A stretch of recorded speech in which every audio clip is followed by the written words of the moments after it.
ನಮಸ್ತೆ. ಪ್ರಾರ್ಥನಾ ನ್ಯೂಸ್ಗೆ ಸ್ವಾಗತ. ನಾನು ಭಾಸ್ಕರ್ ಶೆಟ್ಟಿ.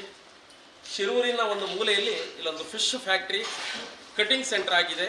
ಸುಮಾರು ಒಂದು 6-7 ತಿಂಗಳಿಂದ ಈ ಒಂದು ಭಾಗದಲ್ಲಿ ಇಲ್ಲಿನ ಸುತ್ತಮುತ್ತ ಇರುವವರಿಗೆ, ಭಟ್ಕಳದ ಸರ್ಪನಕಟ್ಟೆ, ಶಿರೂರಿನ ಸುತ್ತಮುತ್ತ ಇರುವವರಿಗೆ ಒಂದು ಉದ್ಯೋಗಕ್ಕೆ ಅವಕಾಶವನ್ನು ಕಲ್ಪಿಸಿಕೊಟ್ಟಿದ್ದಾರೆ.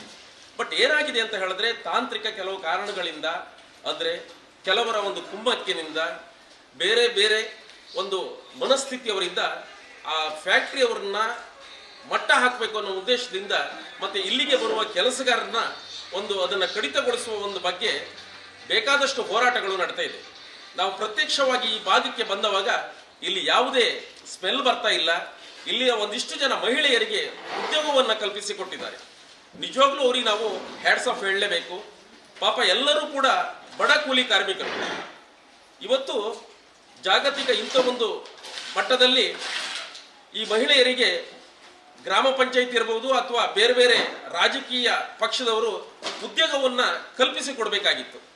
ಆದರೆ ಈ ಭಾಗದ ಒಬ್ಬರು ಮಹನೀಯರು ಈ ಮಹಿಳೆಯರಿಗೆ ಸುಮಾರು 50 ಜನ ಮಹಿಳೆಯರಿಗೆ ಉದ್ಯೋಗವನ್ನು ಕೊಟ್ಟಿದ್ದಾರೆ. ಉದ್ಯೋಗವನ್ನು ಕೊಟ್ಟು, ಸಂಬಳವನ್ನು ಕೊಟ್ಟು, ಅವರಿಗೆ ಇಲ್ಲಿ ಊಟ, ಕಾಫಿ, ತಿಂಡಿ ವ್ಯವಸ್ಥೆಯನ್ನು ಮಾಡಿಕೊಟ್ಟಿದ್ದಾರೆ. ಬಹುಶಃ ಈ ಕೆಲಸವನ್ನೇ ಮಾಡಬಾರದನ್ನೋ ಒಂದು ಉದ್ದೇಶದಿಂದ ಬೇಕಾದಷ್ಟು ಕಡೆ ತಳ್ಳಿ ಅರ್ಜಿಗಳನ್ನ ಹಾಕುವಂಥದ್ದು, ಗ್ರಾಮ ಪಂಚಾಯತ್ಗೆ ದೂರನ್ನು ಕೊಡುವಂಥದ್ದು, ಆರೋಗ್ಯ ಇಲಾಖೆಗೆ ಕಂಪ್ಲೇಂಟ್ ಮಾಡುವಂಥದ್ದು ಮಾಡ್ತಾ ಇದ್ದಾರೆ.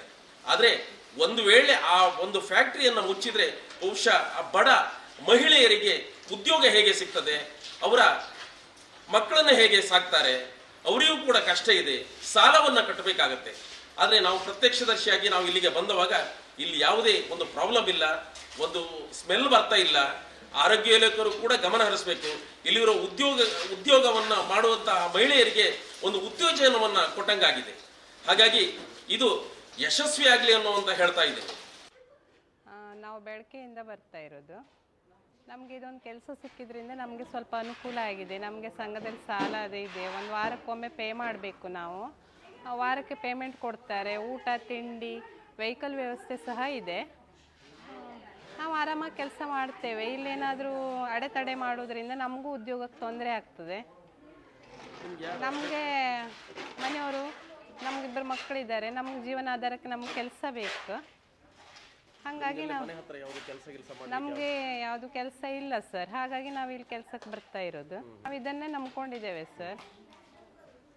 ನಮಗೆ ಡೈಲಿ ಕೆಲಸ ಸಿಕ್ಕಿದ್ರೆ ಒಳ್ಳೆಯದು. ಇಲ್ಲಿ ಅಬ್ಜೆಕ್ಷನಿಂದ ನಮಗೂ ಸಮಸ್ಯೆ ಆಗ್ತಾ ಇದೆ ಸರ್. ನಮಗೆ ಜೀವನೋಪಾಯಕ್ಕೆ ಒಂದು ಕೆಲಸ ಬೇಕಲ್ವ ಸರ್ ನಮಗೆ. ಹಾಗಾಗಿ ನಾವು ಕೆಲಸಕ್ಕೆ ಬರ್ತಾ ಇದ್ದೇವೆ. ನಮಗೆ ಡೈಲಿ ಕೆಲಸ ಇದ್ದರೆ ಒಳ್ಳೆಯದು ಸರ್. ನಾವು ಬಡ್ಕೋದೊಂದು ಬರ್ತಾರೆ, ನಮಗೆ ಗಾಡಿ ಬಿಡ್ತಾರೆ, ಊಟ ಎಲ್ಲ ಉಂಟು ನಮಗೆ. ಮತ್ತು ನಮಗೇನು ಔಷಧಿ ಇಲ್ಲ. ನಮ್ಗೆ ಇಲ್ಲಿ ಏನಾದ್ರು ಮಾಡ್ರೆ ನಮ್ಗೆ ಔಷಧಿ, ನಮಗೆ ಮತ್ತೇನು ಆಧಾರವೇ ಇಲ್ಲ ನಮಗೆ. ನಮಗೆ ಗಾಡಿ ಎಲ್ಲ ಬಿಡ್ತಾರೆ, ಮಾತ್ರ ಊಟ ತಿಂಡಿ ಎಲ್ಲ ಅದ. ನಮ್ಗೆ ಇಲ್ಲೊಂದು ಕೂಲಿ ಕೆಲಸ ನಾವು ಬರ್ತಾರೆ. ಮತ್ತು ನಮ್ಗೇನು ಆಧಾರ? 30-40 ಜನ ಬರ್ತಾರೆ. ನಾವು ಇದಕ್ಕಾಗಿ ನಾವು ಸುಮ್ಮನೆ ಮನೆಗೆ ಇರ್ಬೇಕಲ್ಲ. ನಮ್ಗೇನು ಇಲ್ಲ, ನಮ್ಗೆ ಆಧಾರ ಇಲ್ಲಿ ಬರೋಕೆ ನಮ್ಗೇನಾದ್ರು ಒಂದು ಆಧಾರ ಅದೆಯಲ್ಲ ಅಂತ ನಾವು ಬರ್ತಾರೆ. ಬೇರೆ ಏನು ಕೆಲಸ ಮಾಡೋಕೆ ನಮ್ಗೆ ಕೆಲಸ ಸಿಗ್ತಿಲ್ಲ ಅಲ್ಲ. ನಮ್ಗೆ ಕೆಲಸ ಸಿಗ್ತಿಲ್ಲಲ್ಲ, ಸುಮ್ಮನೆ ಮನೆಗೆ ಇರ್ಬೇಕಲ್ಲ. ನಾವು ಕೆಲಸ ಮಗ ತಿಂಬಾರಲ್ಲ. ಅದಕ್ಕೆ ಇದಕ್ಕೆ ಒಂದು ಬಂದು ಏನಾರು ಖರ್ಚಿಗೆ ಮಾಡಬೇಕಲ್ಲ ನಾವು. ಮತ್ತೆ ಅಂತ ಮಾಡೋದು ನಾವು ಉದ್ಯೋಗ? ನಾವು ಕೆಲಸ ಮಾಡ್ಕೊ